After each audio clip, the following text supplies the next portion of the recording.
What's going on, YouTube? This is J Money here, and I'm bringing you. It's not going to be this World Chalice Spiral deck that I've been trying to perfect and all that stuff. You know, this still needs some time, but you know, Spirals as an engine is pretty damn good, and you can play it as like a 10-card engine, and it'd be really, really solid. But you know. Anyway, this isn't what I'm going to talk about. Once I get this down, I will be showcasing some World Chalice Spirals, because this shit's like got some broken ass plays. I just need to get my numbers down, figure out what's the best ratios, get the consistency down and everything. But what I really want to go over is it might, you know, some people might say I'm out of my mind for saying something like this. First off, I want to start by saying it's been damn near a week since I made a video, and that's because I can't get any of the updates on here, so I can't showcase any of the new stuff. I don't have the new BA link, don't have the new Cleafort link. I don't know how everybody else has it. You know, I tried to download the update and, you know, use the expansions, but I still get nothing, so, you know, it's whatever. So I'm just gonna have to wait until there's like a brand new freaking update before I can do anything, but it makes it harder to make videos when I don't have any new content to cover, other than just casual shit. But anyway, what I want to talk about is, and once again, you might think I'm out of my gourd for saying this, but I think Konami is finally realizing their past mistakes, and I think they're finally correcting their mistakes little by little, regardless of how bleak things seem now.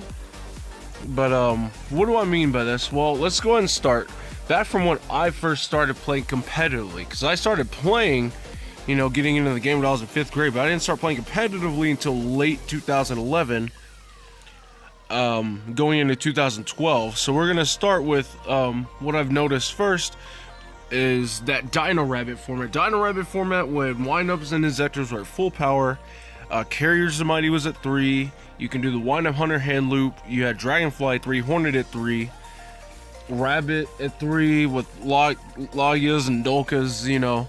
Fun times. I bet you most of us remember this format. This was like, whew, nobody will forget that format. But anyway, you know, Konami dropped the ball. They hit everything around the other decks.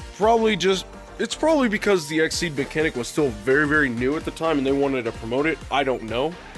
But they hit every other deck that wasn't an Exceed-based deck. You know, they hit plants, they hit, they ended up, I think they banned Trish at the time. I don't know if it was that ban list or the next one, but they banned Trish. Brionic got gone. Plants got gone. And, you know, it upset a lot of people, and this was, it wasn't a tier 0 format because it was more than 2 decks, you know, completely dominating. It was more or less a triangle format, but windups are still the dominant deck. You know, even though Dino Rabbit was just so fucking powerful, but, you know, windups they were just really, really freaking good. Even though Injectors won the Worlds, you know, you couldn't use Windup Shark because OCG didn't have it. And they didn't have Tour Guide, and they didn't have all that other shit, so, you know. This is the first example of, you know, them just dropping the ball. They're just, you know, promoting new stuff. And then we go to next year, which you'll notice for every last one of these lists, there always enters a tier 0 format right at the start of the next year. The start of the regional seasons, you know, Nat season, you know, literally the start of the next year, every single time is when a tier 0 format tends to pop up. Except for number 2, which, you know, popped up in like April or May when Lord of the Tachyon Galaxy came out. You know, this was the first time that one of the only times that a tier 0 format did not pop up at the start of the year, because at the start of the year, I think at February, it was when Cosmo Blazer came out, you know, when it released all the Fire Fist stuff, and Abystius came out in that as well. But nonetheless, every single year there seems to be some sort of tier 0-ish kind of thing. It's always at the first half of the year. If it ain't at the start of the year, I guarantee it's going to be during the first half. But, you know, we had Dragos at full power, and we had Spellbook of Judgment, you know, monster of a card. You know, that card was pretty stupid, I'm not going to lie. But, you know, that doesn't necessarily you know, that still doesn't mean, you know, the format wasn't tier 0. It was one of the best decks of all time, you know, Dragon Rulers and everything. And then we move on to 2014. Surprisingly, there was no tier 0. It was pretty balanced. You know, we had BAs, we had Shadals, and we had Teller Knights for a little bit, you know. It was okay. It was actually bearable, and it was a fun time. You know, we had Hat and all that good stuff. And then the next set hits, and Cleafort's hit, and that wasn't a tier 0 deck. It's just the fact that, you know, and it wasn't even the deck that was just doing good. It was just the fact that Skill Drain was at 3 and Emptiness was at 3, and yeah, that was a problem. And yeah, Yosenju's abused them both too. Well, not Skill Drain, but anyway, that's not the point. Then we're gonna go on to, you know, 2015, which is Necroz, you know. The first set that came out, they didn't have everything, which was, I think, late 2014. Yeah, I think it was late 2014. It wasn't until, you know, the next set, which was in February, until they started really doing some bullshit, you know. Wall Chain, sure, it was at 3. Rio was at 3. Djinn was still in the game, and you would just lock your opponent out, and it was no fun for anybody. But Necroz lasted about 6 months, so, you know, that was pretty good. You know, so many people are gonna disagree with that, but I do love Necroz. I wish sure it would have came back at least to 1, give us another deck to play. But then we move on to the next year, and we go to Performages and Pals. You know, arguably the best deck of all time because of how consistent it was and how it just choked out everyone else and every other deck in the game. You know, 3 Plush Fire, 3 Damage Juggler was no joke, especially with Luster Pendulum at 3. I mean, like, counter threats are just ineffective because you just Pendulum for 4 after you lustered a Plush Fire, got another one, and then Wavering Eyes a second Plush Fire. And so it's like, oh, if I Pendulum summon all that, you know, 2 Plush Fires and an Ariadne hit in the field, are you really going to strike it to, you know, just have 2 Plush Fires plus an Ariadne Search? No, that'd be a waste. And so counter attacks are very, very ineffective unless you're playing this deck. Not only that, but making Ptolemaeus into Infinity and making Rafflesia and maybe an Evil Sword Nightmare to just further suppress your opponent. It was dumb. You know, once again, February/late January, tier 0 format once again. You know, and then we move on to one of the best formats we've had, you know, late 2016, the second half, to where we got a tier 1, you know, every deck had their time to shine. We had Blue Eyes first, then we had Metal Foes, then we had ABCs, then we had Paleozoics. There were just so many different decks in that format to where, you know, it was fun. Granted, you know, people wanted something fresh, but things just constantly kept evolving and decks just kept getting better, you know, respectively. And, you know, it was fun. And then we move into February of 2017, which we all know as Zodiacs, you know. Full Power Zoo, more tier 0. Granted, Infernoid was up there too because Grass was at 3. And then they did an emergency balance and immediately hit the Grass 2-1. Stupidly enough. Now, Grass decks, you know, at the time, Grass 60-card decks had just as much of a chance to win as 40-card decks. And why not? Why shouldn't, you know, 2 different decks decide, you know, deserve to win? You know, we need as much, you know, versatility as possible. But then again, people argue that 60-card decks at the time were far superior because Grass was at 3. And even if it was a deck like Zoo, you just have more resources at your disposal. Fairy Tail Snow is free. And a lot of people, I guess, just weren't happy about the Grass. But, you know, now we're just back to 40-card decks. Again, you know, no 60-card deck in sight. And so, yeah, we're just back to where things were, you know, emergency ban list, you know, the Lunalight combo is still there. You know, if you are playing 3 fusion subs, if you have the right cards, you can draw 6 cards and just keep looping the Norden over and over and over again and just set 5, have 5 in hand, pass. You know, it wasn't fun. Terratop was at 3. And, you know, everybody was playing the deck, whether it be as an engine or as the pure deck itself. You know, then True Draco Sith Zoos are still the best deck. True Draco hybrids just had to kind of just work their way into the mix. And then we have another Tier 0 format, as we all know right now, you know, known as Spirals. But granted, so what's the point I'm trying to make here? Well, let's see.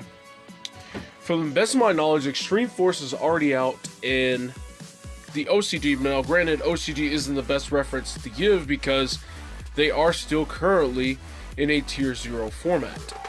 So, the reason I believe that Konami is finally realizing their mistakes and actually fixing them is, for one, look at Battles of Legend. You know, we're starting off real good. We started the off-season off really strong with Battles of Legend, with all the amazing reprints that Konami really surprised us. That's the first time they actually surprised us, is with, you know, Battles of Legend and giving us all these amazing reprints, you know, because Konami generally likes to only give us one reprint and, you know, keep the rest of the expensive money cards super high, and only competitive players that had, you know, loads of cash or fat wallets could actually play.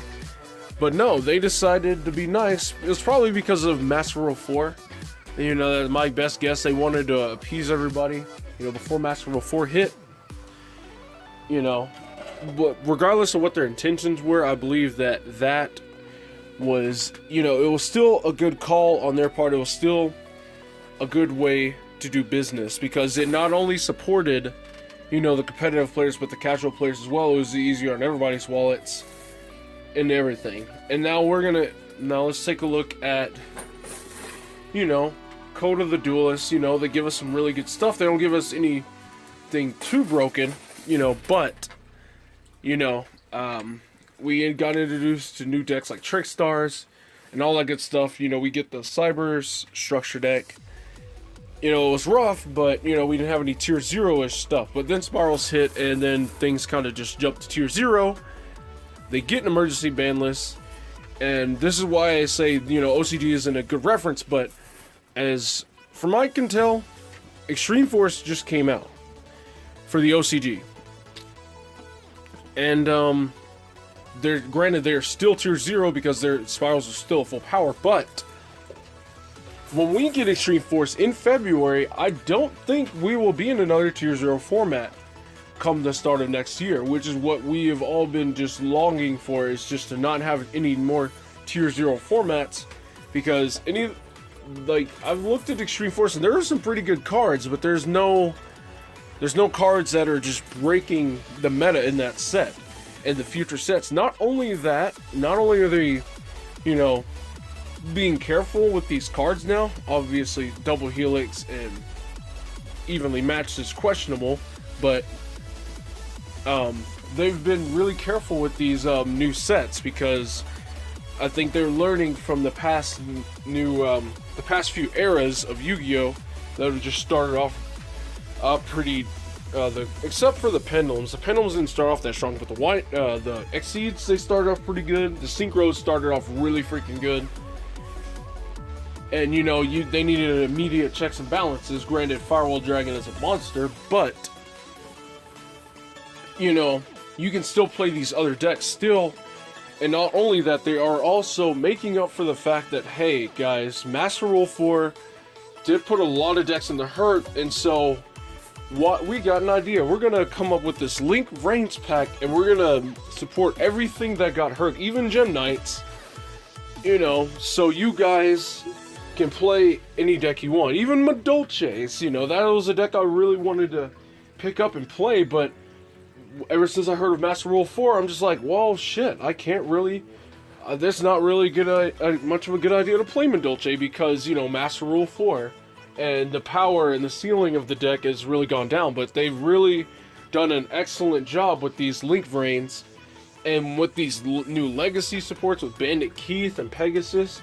They're really making an effort this year, not only in terms of making sure we don't have any Tier 0 formats to where, you know, nothing is like super absurdly broken besides, you know, that Evenly Matched, but they're also catering to more casual players and making the game much cheaper overall, which is what they have never done in the past. They've always been really slow about it. They've been really slow about, you know, giving reprints but now they're just pumping out. Like, okay, Invoker never received a reprint until this year. And it received 2 reprints. Not 1, but 2. Battles of the Legend and the Duelist Saga. And not only that, they're printing all these new cards from these new animes. Granted, they're not having their anime effects, you know, i.e. Power Wall. I'm not even going to display that right now. But for those of you who know what Power Wall does, its actual effect right now is, if you take damage from a battle, you mill 1 card per 500 damage to reduce your damage by 500 for each card milled. In the anime, for every card you milled, you reduce your damage by 100 points, which was really, really powerful. It was really good, and to be honest, we might actually need powerful effects like that in terms of trap cards, since trap cards are being slowed down. Since trap cards aren't as effective anymore, then, you know, trap cards need to be a little bit more powerful if that warrants us playing trap cards. And granted, if you take a 1700 hit to the face and you mill 17 cards, it's pretty nutty. Not gonna lie, but it's like either, I think I've said in another video, either hand traps need to be addressed, or they need to make the actual trap cards stronger to warrant us playing trap cards. But if we make stronger trap cards, that just invites more power creep. So let's not do that. But anyway, I hope you guys have seen what I've seen, especially if you guys have been competitive over the years and have noticed the same thing over and over again. Tier 0 format at the start of the year, because start of the regional season, you know, people want to get back into the game, and what better way to get people back into the game than to play stupid broken shit. But, you know, Konami is actually taking a turn for the better, you know, not only for the competitive players, but for the casual players, you know, and that's a good thing. You know, we're all getting supported with all these amazing things, and it's just new cards to keep things fresh. So if you can remember back before Pendulums, it was, you know, we were hardly getting reprints. We were only getting one set of 10s a year, and then we were getting a gold series, and that was really it. That was it. And a structure deck. That was all the reprints and new stuff that we used to get besides booster sets. You know, we never really even got a mini set really when it came to Exceeds, except what was it? Those Zexal 10s and the what was it? Number Hunters. That's what it was. Other than that, we didn't really get anything like this. But let me go ahead and just start playing some games. Okay. But I think what Konami's been doing is, you know, just a step in the right direction, sort of say. I think what they've been doing, they're listening to the players more, which is good, and they're actually putting an effort into, you know, correcting the mistakes in the past that they've made, and as a way of saying sorry, which I'm, you know, I can appreciate that. And so I want to hear you guys' opinion. Let me know if you've noticed this change that Konami has made this year. Granted, you know, Zodiacs didn't start the year off all that well, you know, having them last so long, but ever since Duelist Saga, I believe they've really just been making a real effort to say sorry. So, with that being said, guys, I hope you see what I see, and I hope that, you know, and I'm also hoping that this gives us hope for future metas and the future of this game, because I want it to last a lot longer than what I think it might, you know, because we're right now, you know, when the way things were, I was thinking, okay, they're, as far as they're gonna go, is they're gonna go Vrains, because it's not gonna last past that point. And I truly thought that because of just how off the rails things were. But, you know, I could very well be wrong. Things here could be looking on the upside for us. Okay. So, let's recap what all we've gone over. You know, the format, all the previous formats have been just, at the start of the year, have just been really tier 0-ish. They've been tier 0, and they have been just out of control. And they would never give us reprints, and they would just say fuck you to the older sets and the older archetypes. You know? But, you know, recently, there's been a change, which has been really, really good. And so, thank you guys for watching. I'm not going to keep you guys any longer. If you guys want to continue to watch my gameplay, then feel free. But this is J Money, and I'll talk to you guys later.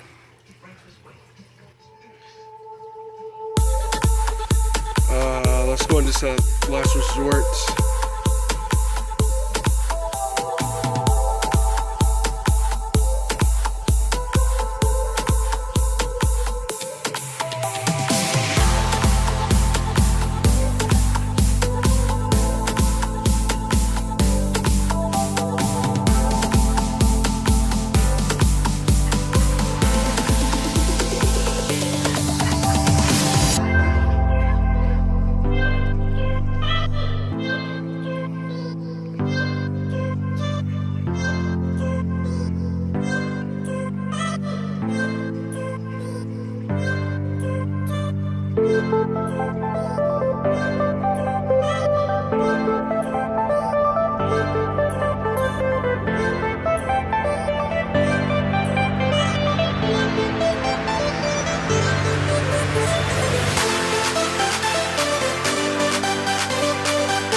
Bye.